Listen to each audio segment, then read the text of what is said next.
Sponsored by Jeans Chrysler Dodge Jeep and Ram, the official dealership of Life in Alaska.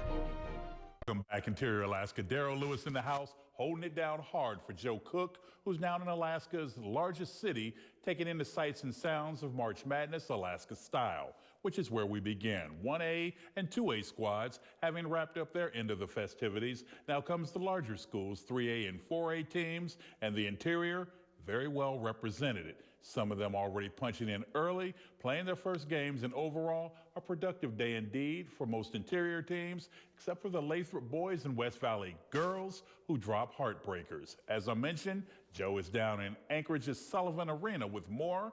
Young man, take it away. Daryl, I'm here in Sullivan Arena. March Madness going on right behind me. It's a great atmosphere, very electric crowds, and great gameplay.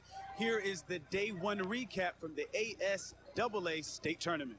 The Lathrop girls were taking on the Kodiak Bears at 8 a.m. early this morning. The early start didn't affect the Malamutes, starting on an 8-1 run.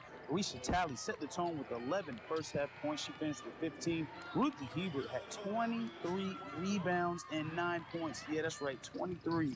Kodiak shot 28%, but they came back, making it 38-42 with about 3 minutes to go in the game on a Jerica Nelson three-pointer. She had 19 points to lead Kodiak, but Jasmine White closed it out with a game high, 20 points and 7 assists. Lathrop wins 56-42.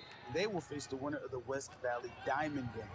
In the second game, it was Monroe versus Grace Christian. Both teams were sloppy at first, turnovers, 4 on both sides. Grace Christian led 10-8 in the first quarter, but Jalen McCullough was Monroe's wake-up call, hitting 5 threes, igniting a 12-2 run. Monroe led 28-17 at the half. McCullough had 14 in the first half and finished with the game-high 21 points. The Rams hit 11 of 23 tray balls and held Grace to only 12 second-half points, and they cruised 50-29, and they will play Bethel in their next game. Third game of the day, the Lathrop boys against West Anchorage in a rematch. Late third quarter action here. The Malamutes trailed as much as 12. Kyle Carlson plays beat the buzzer on a runner. It falls. Lathrop is up 48-47 going into the fourth. Then West takes the lead on a Theo Ogahadi inbounds play.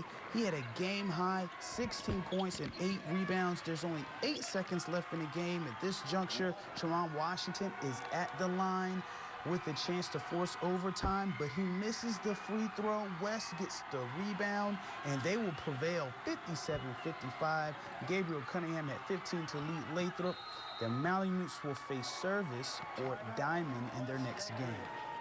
In the fourth game, Hutchinson had a balanced attack. Mimi Wood, the 3A player of the year, didn't score in the first half, but Kiana Edwards and Ellie Veazey had big games in the first half. They finished with 10 points apiece.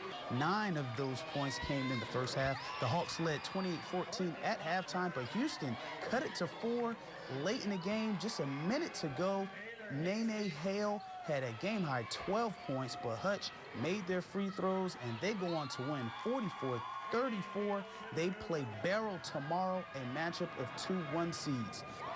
Daryl Lewis will have more on the West Valley Diamond game. And I'll have more tomorrow from our Interior teams in day 2 of the ASAA state tournament. From Sullivan Arena, Joe Cook, Channel 11 Sports. And good work, young man. And as Joe mentioned, the West Valley girls, the defending 4A state runner-up, taking on Diamond late this afternoon. West Valley also getting All-State guard Hannah Matson back. Matson hasn't played most of the season. Broken hand. Now, this game would go down to the final seconds. Both teams playing nip and tuck. Matson, the 4A Gatorade Player of the Year last year, and she did not disappoint. Matson and former fellow senior Caitlin Bryce combined for 27 points, but the Valley girls could get little scoring production from anyone else. West also will have nightmares from the free throw line, just 1 of 6 from the charity stripe. That was crucial. Lady Lynx win 42-41, sending Diamond to the state semifinals. West Valley lands in the consolation bracket, where they will face Kodiak tomorrow. And that's going to do it for sports tonight. Thanks for rolling with me for a spell. For more KTVF Sports, log on to Twitter, YouTube, webcenter11.com, and download our mobile app, whatever's your flavor. And don't go anywhere because Mike Schultz is back with your full weather forecast. He's coming up next, and we'll see you.